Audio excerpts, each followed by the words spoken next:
At noon on a Friday in Jerusalem, the sun simply vanished. No warning, no slow, gradual eclipse. One moment, the midday sun blazed brightly over Golgotha's dusty hill. The next, utter darkness. A dense, unnatural gloom blanketed the entire land. The Gospel of Matthew 27:45 describes it with terrifying simplicity. Now from the 6th hour there was darkness over all the land unto the 9th hour.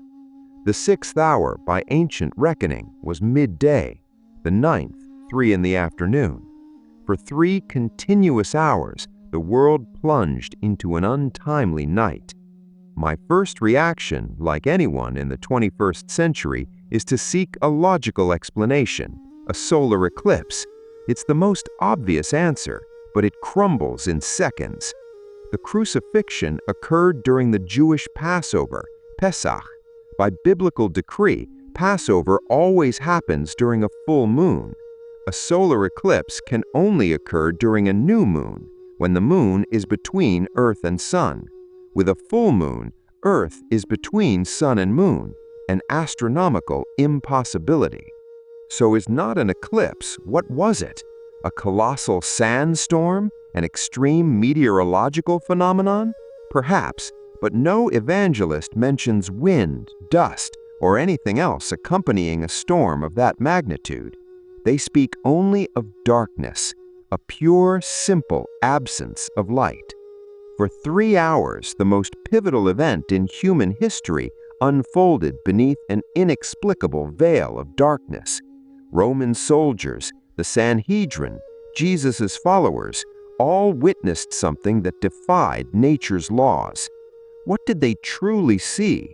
What really happened that day that made the very sun hide its face?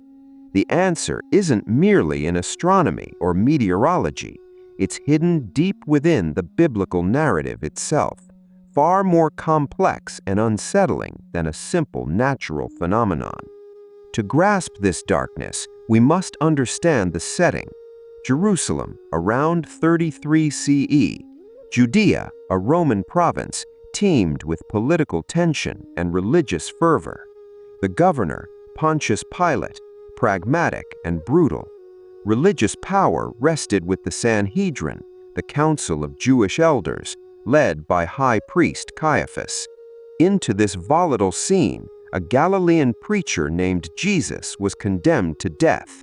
To the Sanhedrin, a blasphemer claiming to be the Son of God. To the Romans, a potential agitator, the King of the Jews, a threat to Roman peace. Crucifixion was Rome's capital punishment, designed for slaves, rebels, and the worst criminals. A slow, public, humiliating death, designed as a grim spectacle of deterrence. Mark 15:25 gives us a starting point, and it was the 3rd hour, and they crucified him. The 3rd hour would have been around 9 in the morning. For 3 hours, under the morning sun, the macabre spectacle unfolded.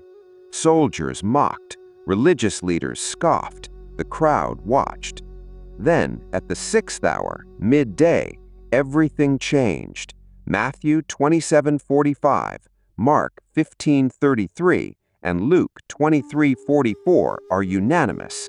At the height of day, when the sun should have been highest and strongest, darkness descended.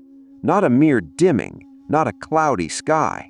Luke uses the Greek to helio eklipontos, translatable as the sun ceased to shine, or the light of the sun failed, a catastrophic failure in the world's very source of light. This darkness isn't just a background detail, it becomes the stage for the story's climax. Within these 3 hours of artificial night, Jesus cries out in Aramaic, Eli, Eli, lama sabachthani, meaning, my God, why have you forsaken me? Matthew 27:46. At the end of these 3 hours, at the 9th hour, he yields his spirit. As soon as light returns, a Roman centurion, a pagan soldier, hardened by violence, looks at what happened and declares, truly this man was the Son of God. The darkness was so profound, so impactful, it converted one of his executioners. Our investigation into this darkness leads us down two paths, scientific and historical. We've already ruled out an eclipse. What about other naturalistic theories?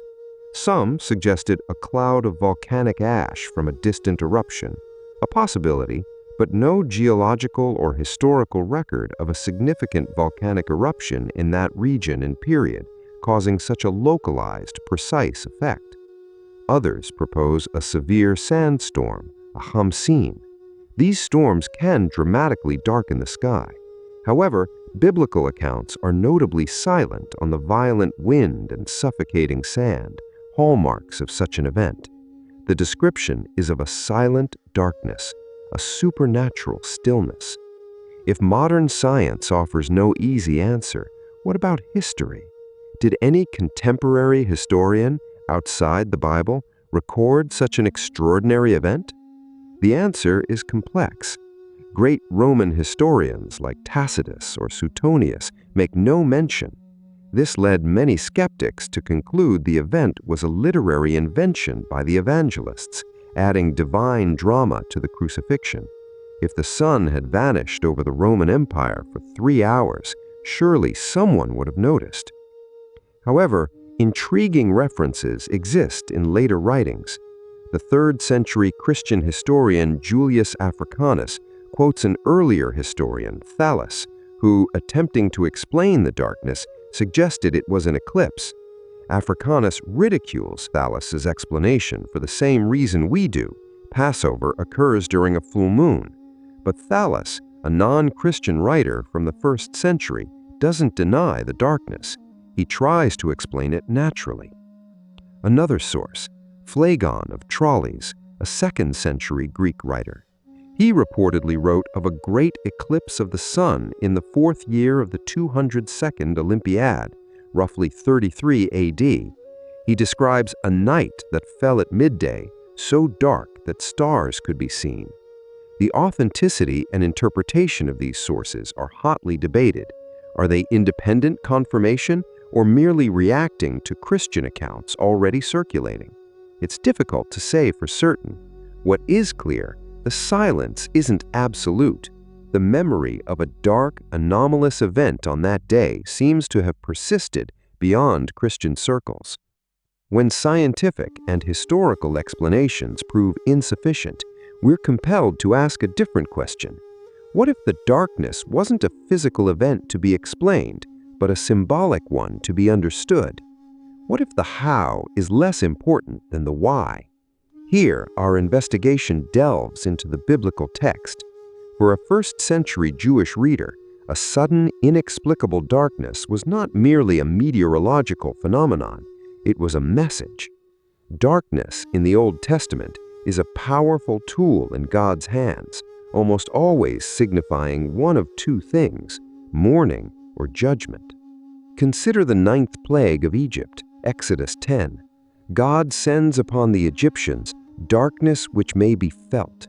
For 3 days, the nation that enslaved Israel was paralyzed by a supernatural gloom, while the Israelites had light in their dwellings.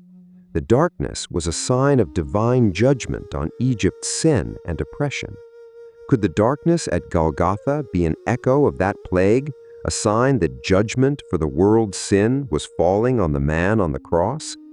Now think of the prophets. Amos 8:9 delivers a chilling prophecy.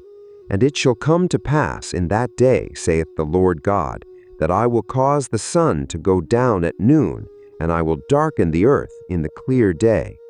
The prophet associates this cosmic darkness with a time of mourning and judgment. Joel 2:31 prophesies that the sun shall be turned into darkness and the moon into blood before the great and terrible day of the Lord come. The Gospel's authors weren't writing a scientific report, they were writing theology. By recording the 3 hours of darkness, they told their audience what the prophets spoke is being fulfilled before your very eyes.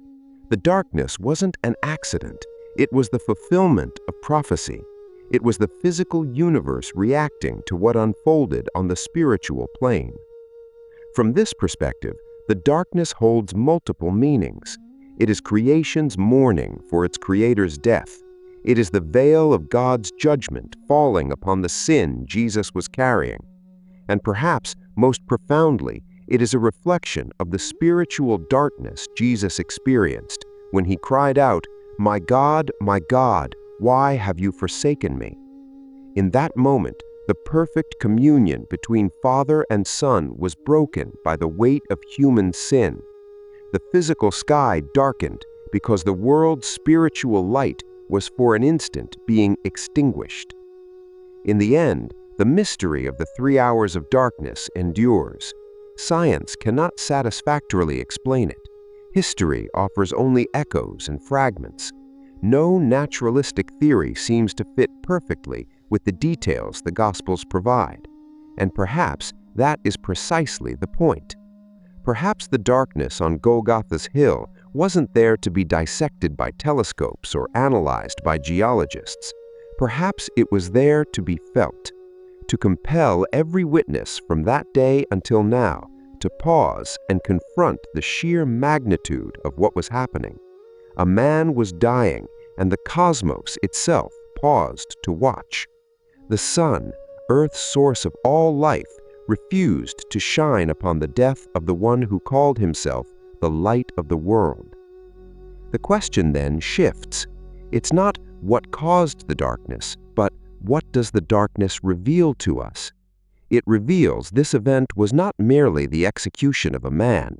It was a cosmic turning point, a moment so profound that the very fabric of reality bent in response, a visible sign of an invisible battle. We may never know with certainty on this side of eternity the exact mechanics of that phenomenon, but the quest for the answer leads us to a deeper truth. The darkness compels us to look beyond the physical and consider the metaphysical. It invites us to see the crucifixion not as merely a historical event, but as history's very epicenter. But the darkness wasn't the only strange event of that day. At the exact moment of Jesus' death, the temple veil tore from top to bottom, tombs opened, and the dead walked through the city. And that is an investigation for another day.